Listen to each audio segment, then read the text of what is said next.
we doing, everybody? And happy Wednesday. It is a great Wednesday in the great state of Wisconsin. Welcome to Wisconsin Sports on the Go with Trades. I'm your host, Trades, today joined by Austin. Austin, glad to see you back. We've learned to keep our room unlocked, and that's a good thing. That is a good thing. We have a spare key now. We're able to get in. How are we doing on this fantastic Wednesday? Happy hump day. That's all I can say. I'm inside my room, and we're doing good. He's abstained from going out of his room now. He stays in the room. I've just that stayed way inside can't since lock the last it. time we recorded. Can't get locked out if you're always in there. That's for darn sure. Family migration. So, anyways, just had some random ad pop up here, and it started playing through my laptop. I was losing my mind there for a second. I thought I was hearing things. Get it figured out on that end. Huh? We're figured out. We're ready to rock. So today we're going to get out of the Packers. We're sick of talking about the Packers. We're definitely sick about talking about Badger football.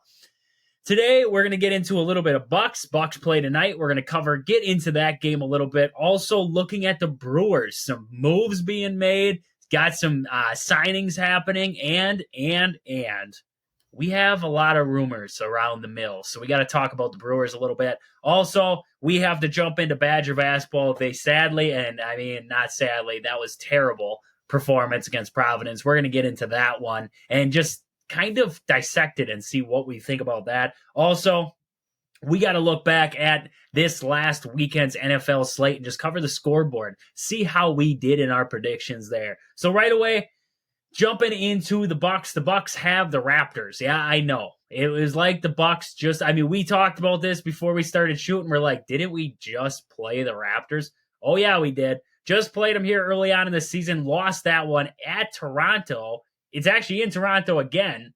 They lost the first one there, 132-111. So not a good performance in that first one.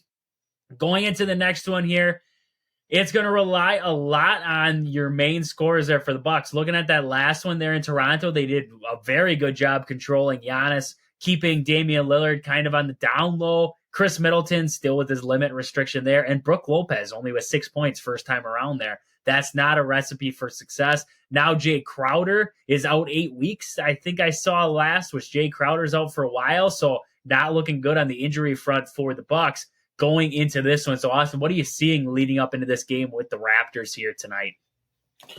Yeah, all I know is the Raptors doesn't seem like back then they were 2-3, but they've won a couple more games since then. They had a tough game against the Celtics, but recently they beat the Wizards 111-107. So, man, I mean, they got a little bit of momentum, but I mean, thinking going into playing against the Bucks again, especially with a Bucks team that doesn't have Jay Crowder, they're probably thinking that they're going to just probably beat these guys. Also, looking at the stats from the last time they played, it says Malik Beasley had 20 points, and we know how streaky Beasley is, or should I say inconsistent. I don't know if he's going to have 20 points again. So, kind of a toss-up game. When I take a look at their season stats, I mean, it's early, but Scotty Barnes for them has averaging 20 points. Then obviously Pascal Siakam, who put up decent numbers the first time, he's averaging 19.5. And then OG Anunoby has 16.4, and then Dennis Schroeder with 15.4. Last time they played against them, let me just see here. Last time they played against them, Raptors, they had all-around scoring from all their guys. Pascal Siakam, OG, Jacob, I don't know how to say his last name, Scotty Barnes, and Dennis Schroeder. I mean, they all had above double digits. And then, like you said, the Bucks, it was kind of Giannis having 16. Then Malik Beasley was our top leading scorer with 20. Brook Lopez had 6. So, I mean, they only scored 111. Toronto scored 130.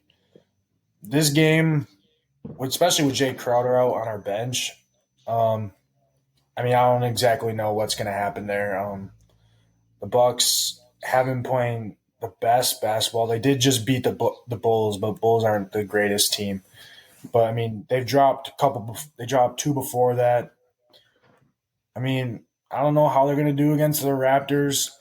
it kind of seems like every day when, like, unless it's like those really good teams, a basketball game can be like either or. Like that's why they play 7 games in the NBA playoffs. Because I mean, one night it could be your night, the next night it couldn't be your night, and that's why they kind of have those 7 game series, best of 4 games, in the NBA playoffs. So I mean, whenever they played Toronto the last time, Toronto could have had a really good shooting night, and the Bucks didn't. Well, it could be flipped, and the Bucks could Dame time could come and take over, and Giannis could be playing different basketball, and the Bucks could come out with this one. So overall, I mean, it could be a toss up. Bucks could win, they could lose by 19 again, like they did last time. But I mean, it'll be interesting to see how the Bucks bench does. I mean, Bobby Portis will probably get his minutes, and Pat Connaughton will probably get his minutes in there too.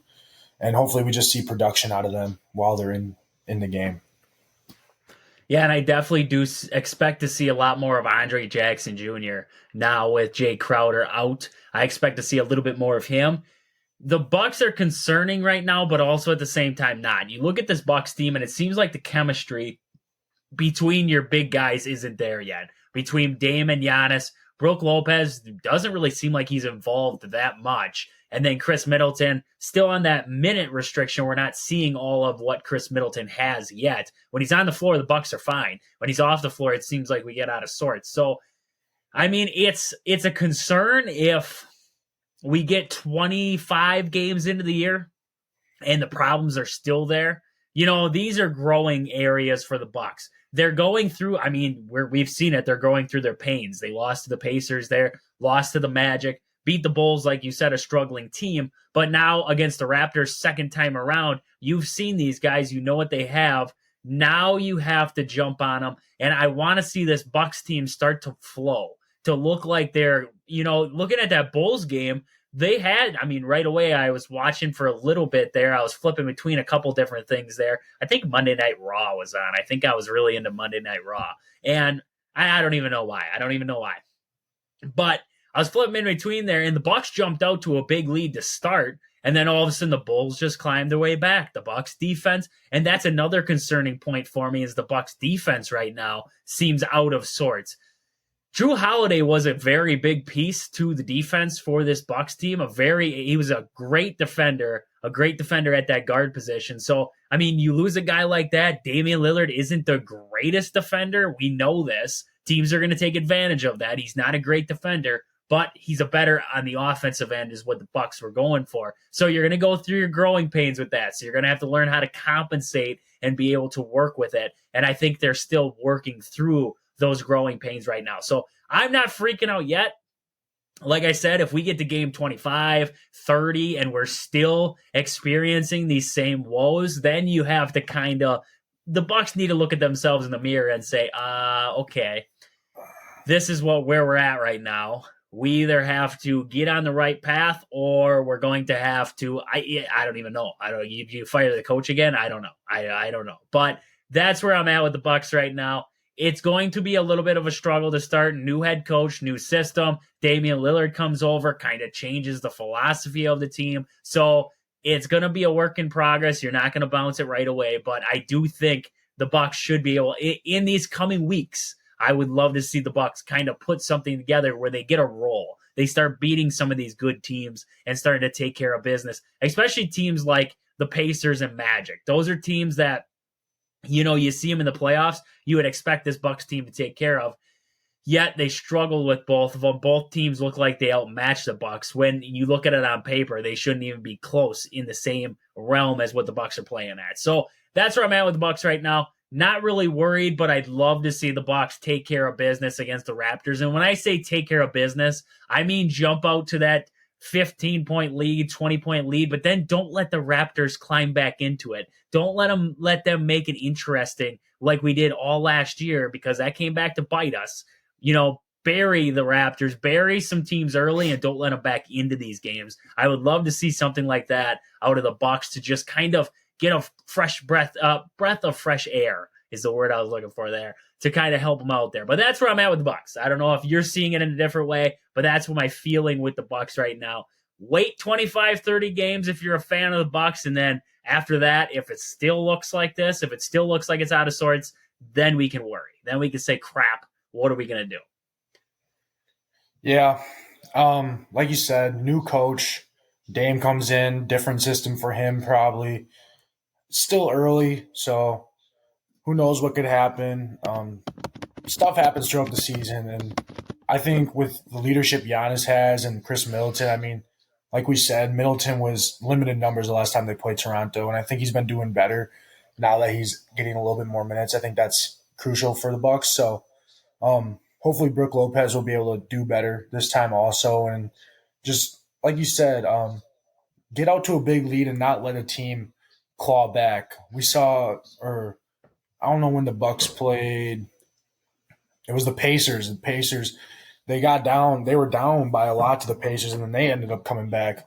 So I mean, the Bucks definitely have the ability to do that, but I want to see them, like you said, get out to a big lead and kind of just maintain that lead and don't really give it back. Keep making shots, just keep being productive on both ends of the court. It seems like right now their defense is the thing that's struggling the most, and with Drew Holiday gone, like you said, we're probably hurting a little bit on that end. But I mean, there's still time to improve, and I think the Bucks will be just fine. I mean, they're a good organization. They know how to win, and just got to have a little bit of faith in our coach, and hopefully they get rolling here soon.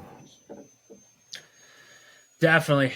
I'm right there with you on that one. So with that, we're going to jump over into the Brewers because we got some news out of Milwaukee. Shortly after Craig Counsell is put into a Cubs uniform and we got to see that magical picture.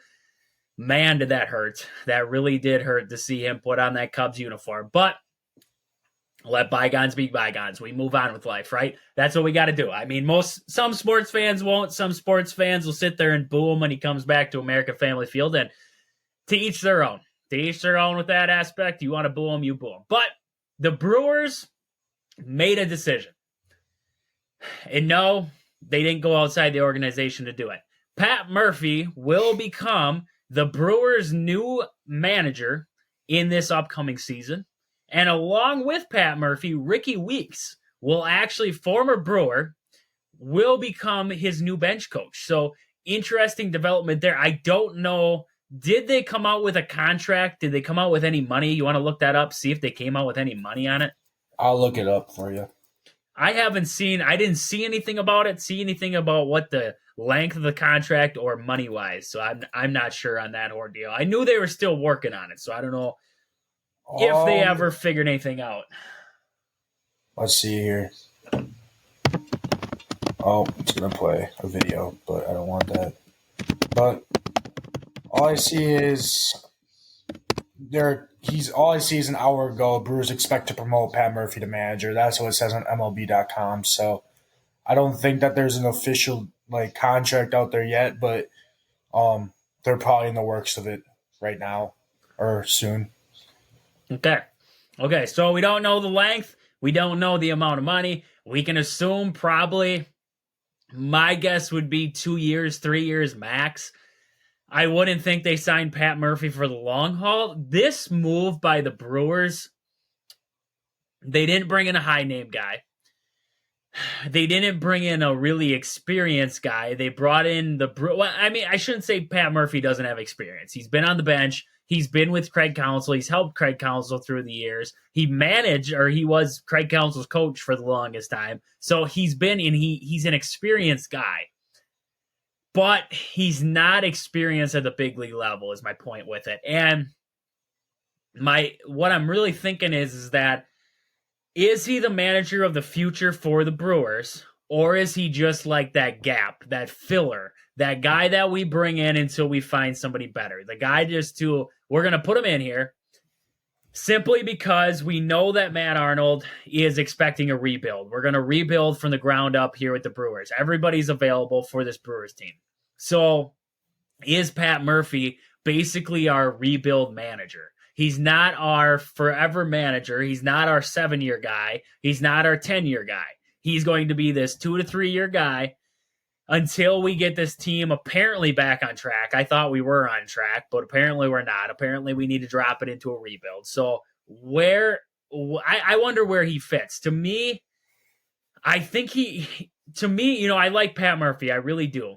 But the hire of Pat Murphy kind of points me towards he is like a filler. We already talked about we're going into a rebuild. We don't want to spend a lot of money on a manager right now. So we're going to bring this guy in who is, he's already in the organization. The players know him already. We don't want to break clubhouse morale like it already is. We're planning on dumping players left and right. I'm assuming Corbin Burns, we're going to get into it here in a second, but like Corbin Burns, Willie Adames, some of those guys are going to get traded. They're going to be dumped off the roster. They're going to be gone. So you don't want to break clubhouse morale even more. So you leave Pat Murphy in charge because these guys like Pat Murphy. So, you look at what I think it was Christian Yelich came out and spoke about Pat Murphy and trying to see what he said here. He said he keeps it lighthearted, which you need, but he honestly really knows the players and knows the game of baseball, and you can't fool him. He sees through all the bull. He watches everything, and he knows everything going on. You might not think he knows it, but he knows, or he does. Through all the lightheartedness and the jokes, he's a really smart baseball mind. That was from Christian Yelich. So it kind of seems like, and this was before the hiring in June, Christian Yelich said that about him. So you still believe that's Christian Yelich's thought on Pat Murphy. So the players like Pat Murphy.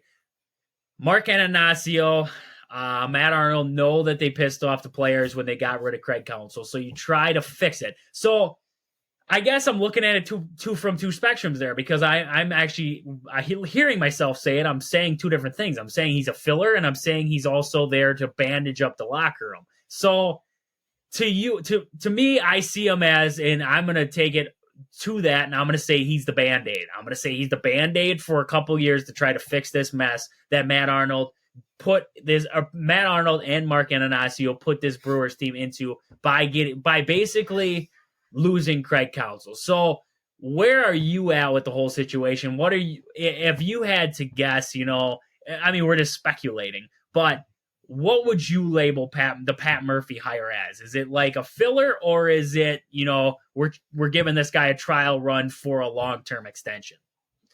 Not going to lie, don't know a whole lot about Pat Murphy, and I didn't really know about him before, but, you work with what you got. So I think Pat Murphy, like you said, he's been in the clubhouse for a while. Christian Yelich had good things to say about him. I think he's kind of both.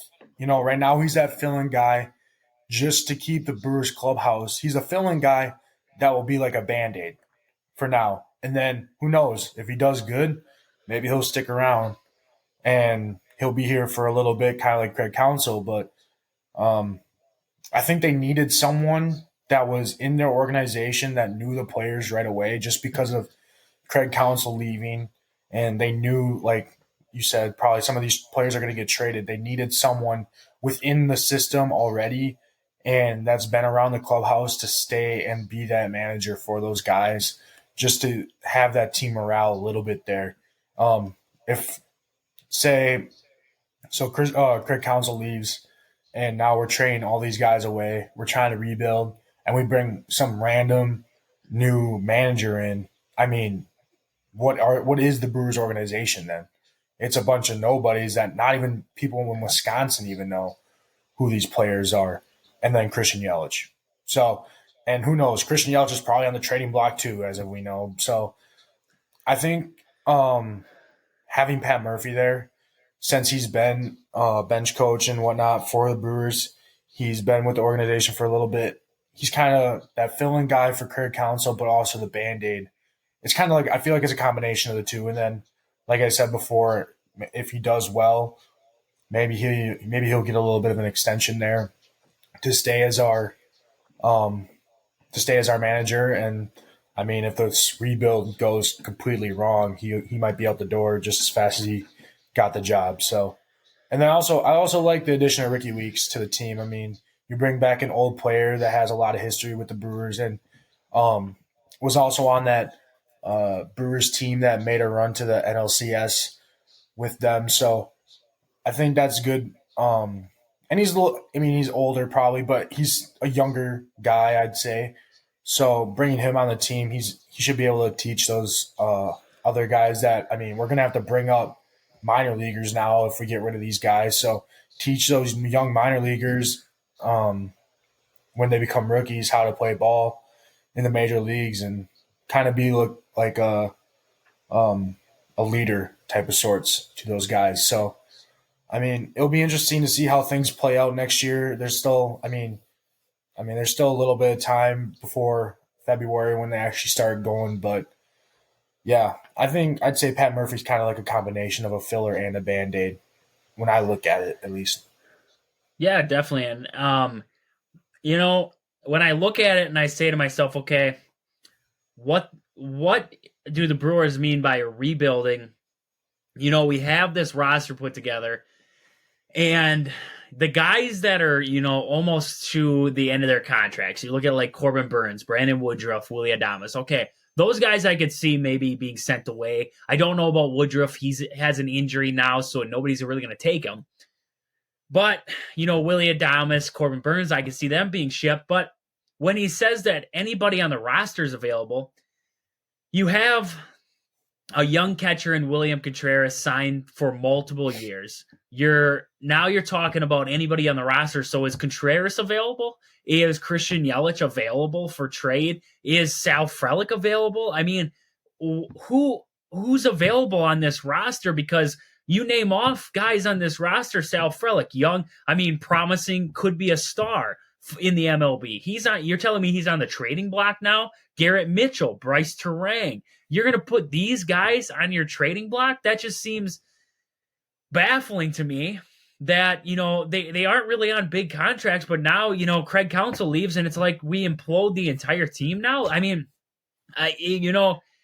You bring in Pat Murphy, but you make his job 1,000 times harder if you trade away even the rookies, even the guys who have somewhat experience. Sal Frelick isn't, by any means an experienced major league player. Garrett Mitchell actually hasn't had a lot of time after this injury last season. He hasn't had a boatload of time in the majors. Joey Weimer isn't experienced. Bryce Terang still isn't that experienced. So you go through the roster. They don't have that much experience out there, and yet now you're talking about blowing it up, getting even younger, trading away the farm.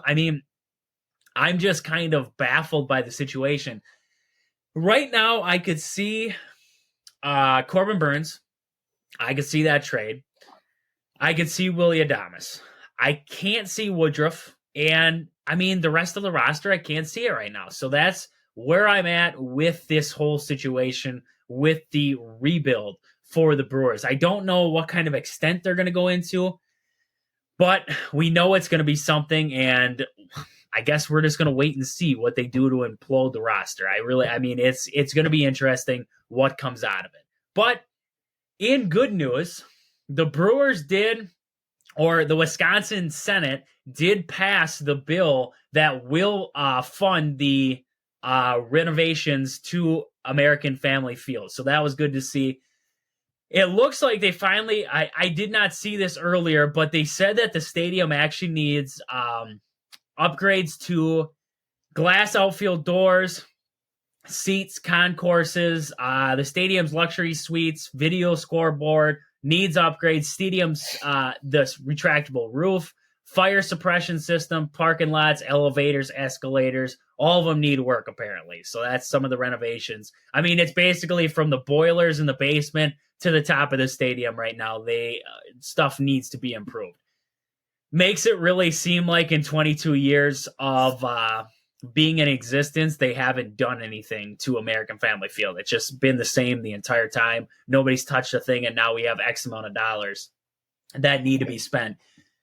They changed the color of Bernie's slide at least, so that's cool. They did spend money on the slide. They spent money on the slide, so that was their big improvement. So looking at it right now, it looks like the package will be, the state contribution will be about $365.8 million.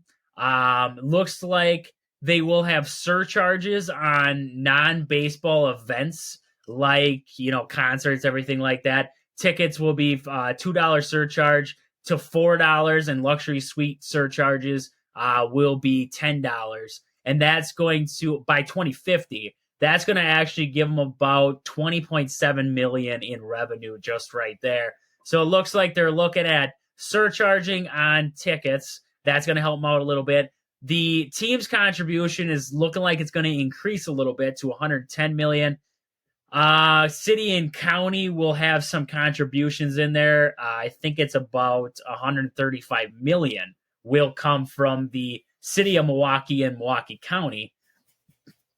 So we're getting American family. We're getting the Brewers to stay in Milwaukee. That's what we were looking for.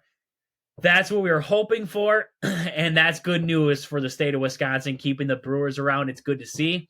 Just a matter of what ball club is going to be on the field now. Now that we got the stadium locked down, are we going to have a competitive team out there on the field come next season? Are we going to go below the system and go full rebuild, or what is going to be the case there?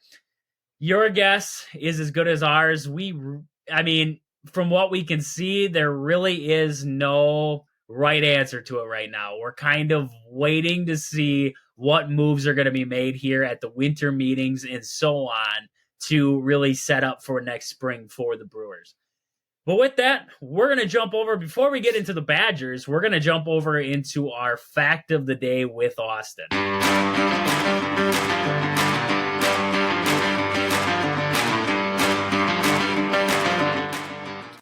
So on this day in 2017, 3 UCLA basketball players suspended after admitting shoplifting in China. Not many people probably know about or I don't know if anyone remembers this, but one of those players was LaMelo and Lonzo Ball's one of their brothers. So it was kind of big at the time, but kind of forgotten.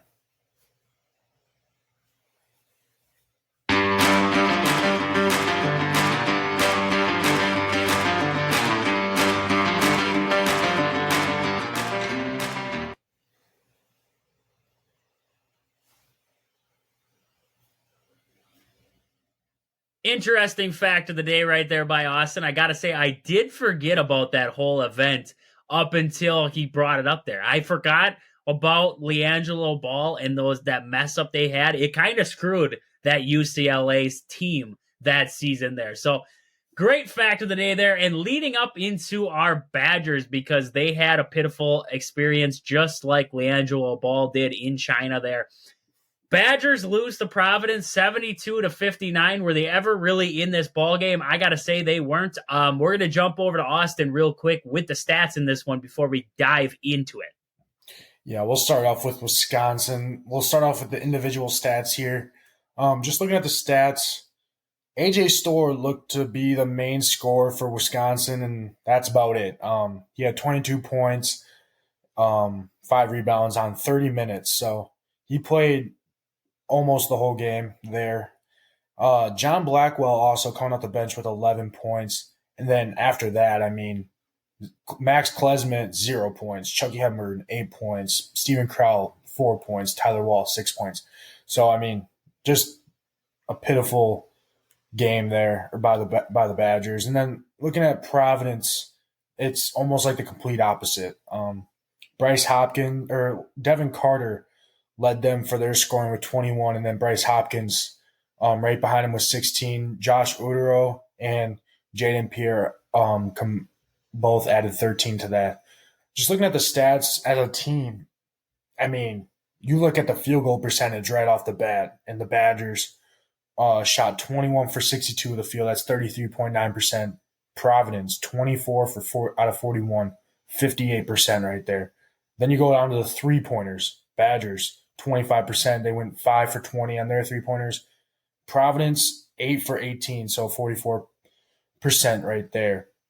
And then, if you want to look at some type of highlight, the Badgers went 100% at the free throw line, but they only shot 12, where Providence went 16 for 27, which is a 59% free throw percentage there. Besides that, Badgers somehow still didn't turn the ball over as much as Providence. Providence had 18 turnovers compared to the Badgers' 12. Rebounds. I mean, when you look at total rebounds, it was 33 to the Badgers' 30. But defensive rebounds, they out rebound the Badgers 28-17. But we got more offensive rebounds. We out rebounded them 13-5. But overall, they had more rebounds. I mean, overall, they just shot the ball like lights out. At the end of the first half, 37-21. The Badgers somehow technically won the second half, 38-35. But I mean, it was too little, too late.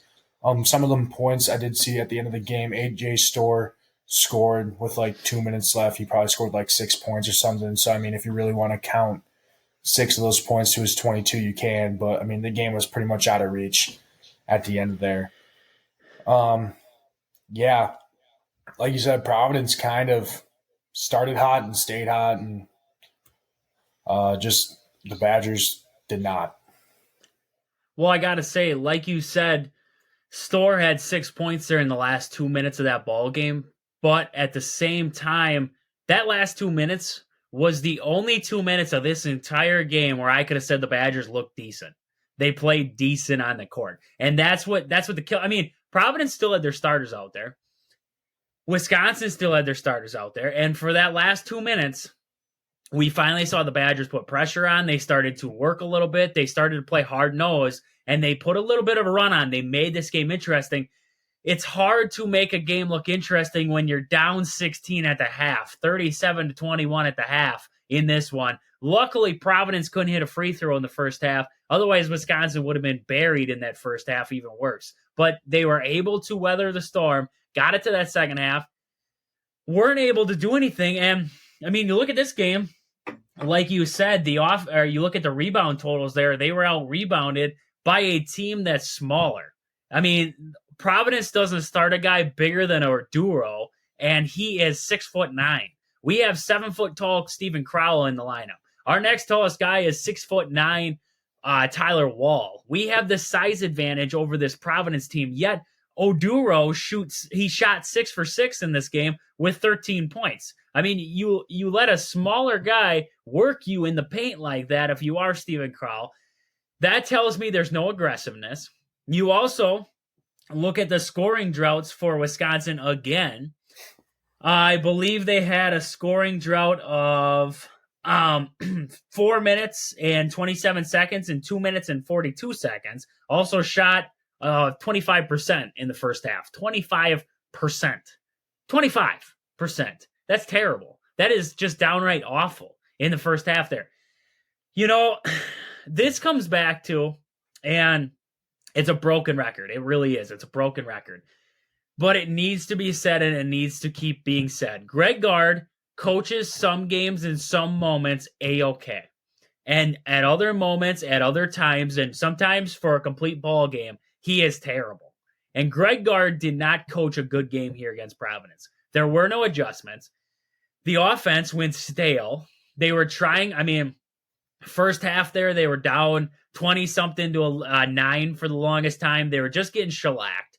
And, Tyler Wall shot 2 3-pointers in that period of time.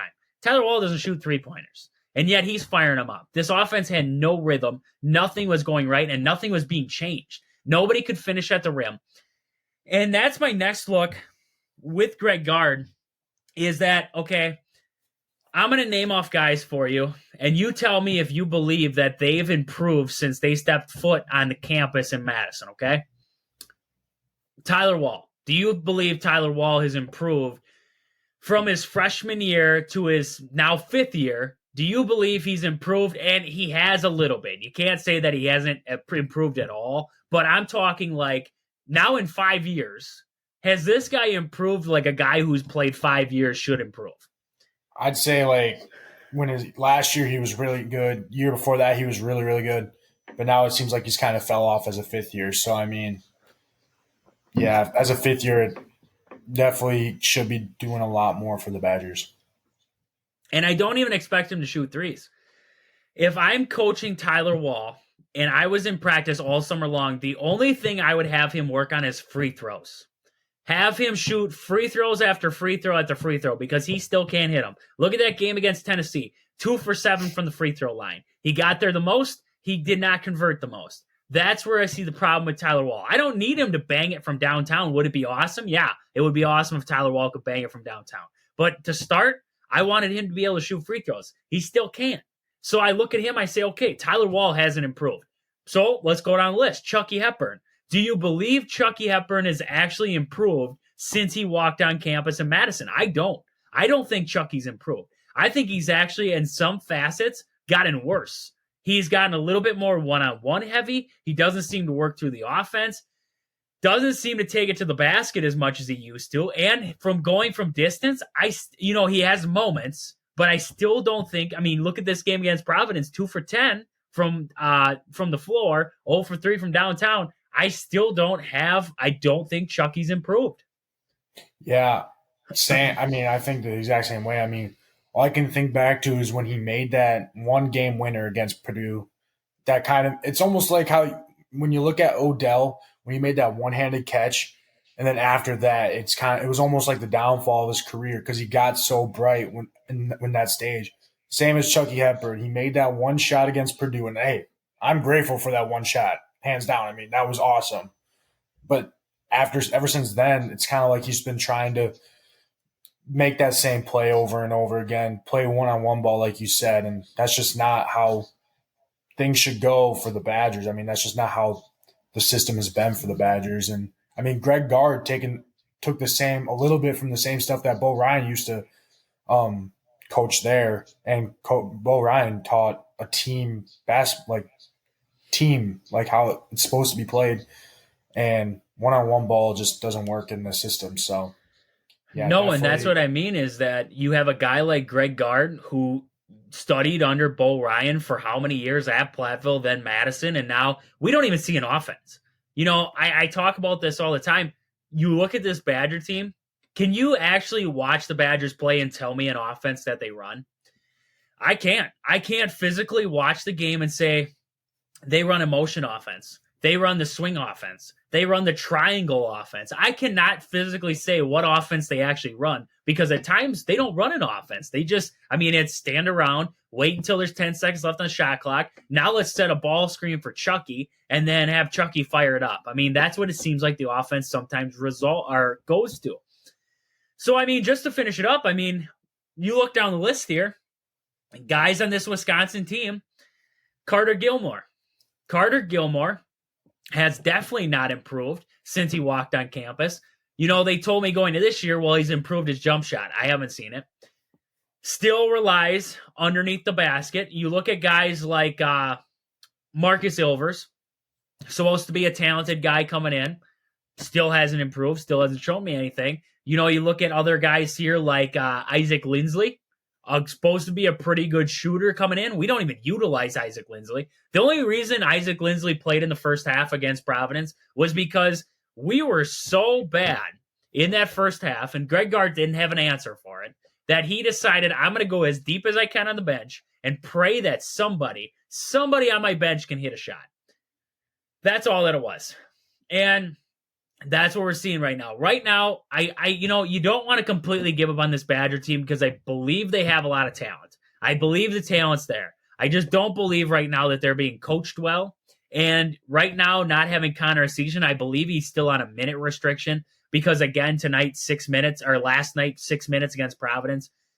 I don't believe that he's actually completely healthy and they're kind of holding him to less minutes. So, they're not healthy yet. But when he gets healthy, when this Badger team's healthy, how long do we wait? Because we saw what the Badger football team did with Luke Fickell with Paul Christ, one struggling year, a couple, iffy years, in there, and they said, bye-bye, we'll find somebody else. What does this Badger team go to right now? Because right now, I'm not seeing, and I don't know where it's struggling, but I don't see development of players at Madison. I'm starting to see stale players across the board. Nobody really gets better, and then they leave. That's where I'm at with this Badger team right now. I just don't believe anybody's truthfully getting better in Madison. Johnny Davis, he had a blossom of a year, and then he got out of Dodge. And I still thought with Johnny, a lot of people said that maybe he still wasn't ready for the NBA. And I was one of those people that said, Johnny Davis was a very good shot creator, but I didn't think he was a great shot. I mean, he wasn't great at putting it down, I guess is what I'm trying to get at with that. Is he was a great shot creator, but he was I'm going to put up 20 shots, I'm going to hit 7 of them. So that's where I was at with Johnny Davis. So kind of what we're getting out of AJ Storr right now. But that's my point, is that right now I'm just not seeing development of players in Madison from Greg Gard. Yeah, and then like you're saying about the development side, and then you also look at the recruits. People from Wisconsin are like, how are we not getting these good recruits out of our own state, such as Tyler Hero, Tyrese Halliburton, a newer one, a new guy. He also went to he also goes to Iowa State, Milan Momcilovic. Like, why are we not getting these guys out of our own state? Oh, well, they can go to Kentucky and I mean even Iowa State and these other places and develop way better than at Wisconsin and go to the NBA. I just don't think Wisconsin, except for those few years with, I mean, you look at Frank the Tank and Frank Kaminsky and Sam Decker and those guys. I mean, those guys were able to get better and progress, and that was probably hats off to Bo Ryan right there.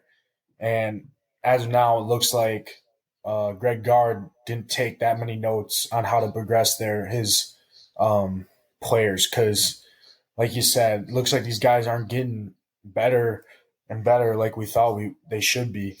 And so it goes back to my point, like this could be a reason why Wisconsin doesn't begin that many good big recruits because these players know they can go to a better like North Carolina, Duke, Kentucky, even Alabama now, like some of these schools, and they'll get the help that they need to get to the next level while also playing really good basketball for these college programs and taking them to national championships, Final Fours, and all that. So when you look at Wisconsin and you also look at their football team, like how you said Paul Chris was out after a bad year and then got fired like 2/3 of the way through the season, picked up Luke Fickell. Are you looking at the same thing for the basketball team now? I mean, how much does Greg Gard have? I mean, at the end of last year, I'm sure some people thought that he was going to be gone, and he's still here. So I don't know. I don't want a similar situation as the Badger football team now looking at how they're doing with Luke Fickell. But I mean, if we're not winning these games now, I mean, when are we going to start winning? And also with the Badgers, I mean, I say our Badger football team has been, I mean, if you look at it comparatively, I mean, our Badger football team compared to our basketball team, they're kind of close in like Badger football has made a certain amount of Pro Bowls and Badger basketball has made the NCAA tournament so many times. Like they're kind of the same, but I think football overall is a little bit bigger, and that's why they were able to get such a bigger coach, with quotations around bigger coach, with Luke Fickell. I can't see really someone who would want to come to Wisconsin to coach basketball. It's just, I mean, we made the Final Four in 2014, 2015, that area, but like ever since then we've won a couple conference championships, and that's about it. We get second round in the tournament, and then we get booted. So, I mean, I can't really think of like a big name that could come into the Badger system and take over. So that's a thought, but I mean, right as of now, we got Greg Gard, and we gotta just try and find a way to win with him. Yeah, and I mean, like you were saying, you don't know who could come in and right the ship. And I mean, they had names last year, guys who could come in and replace. But the problem is that if you get low level guys, yeah, they might be a great coach, but will they recruit? Are they going to be able to recruit better? Are they going to be able to get guys in like that? So right now, like you said, we have Greg Gard. I just think on the developmental side, even if it's bringing in assistant coaches that are going to be working with these guys, getting these guys ready to play, I don't know what it is, Right now, like I said, Badgers aren't at full strength. Gus Yeldon still isn't with the team. I expect him back here pretty soon, I would assume. And then maybe after Thanksgiving break. Also, Connor Essegian, like I said, injured yet, so you don't know when he's going to be back. It just, the little things right now for the Badgers, we're not seeing an offense being ran by this Wisconsin team. And I think that's a big killer for them. And moving forward, we got to see something out of the Badgers here. You have Robert Morris coming up here on Friday, I believe. And then next Monday, you have the Fort Myers tip-off. You play Virginia. That's going to be a big matchup. And then coming up pretty soon here, you're going to have 3 ranked matchups in a row. I don't know where Michigan State will be after they've been blown up a little bit. So who knows where Michigan State will be. But Tom Izzo knows how to coach against Wisconsin. So Michigan State will be A-okay. So you're going to have Michigan State, Marquette, and Arizona all in a row there. So you're going to have some tough matchups. So Wisconsin's going to have to figure this one out fast. Otherwise, they might – you're looking at the outside looking in here right away in the season, and that could be a killer for this Badger team. So with that, we're going to jump out of the Badger basketball. We're going to jump over into the NFL scoreboard from this last weekend. Looking at last Thursday, Bears beat the Panthers 16-13 there. The Colts got the 10-6 win there in Frankfurt, in the Frankfurt games. What a big win by the Indianapolis Colts there. Texans got a surprising comeback, come from behind win against the Bengals. I thought that was quite impressive out of C.J. Stroud. Once again, Texans look good there. Vikings, Josh Dobbs. I don't know if there's much more we can say about the guy. 27-19, they beat the Saints. Josh Dobbs doing pretty good with the Vikings already. Packers lost to the Steelers, 23-19. Buccaneers beat the Titans 20-6. 49ers took care of the Jaguars, 34-3. Browns come back and beat the Ravens 33-31. Cardinals 25-23. Walk-off field goal winners against the Falcons there. Lions beat the Chargers 41-38. Cowboys completely dismantled the Giants once again, 49-17. Seahawks beat the Commanders 29-26. Raiders beat the Jets 16-12.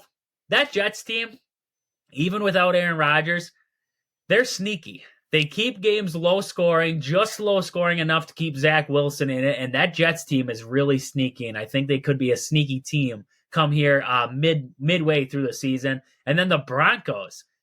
The Bills Mafia falling apart. Broncos get the win there, 24-22. So out of those games right there, any surprises to you from this last weekend? Yeah, I got probably 2 main ones.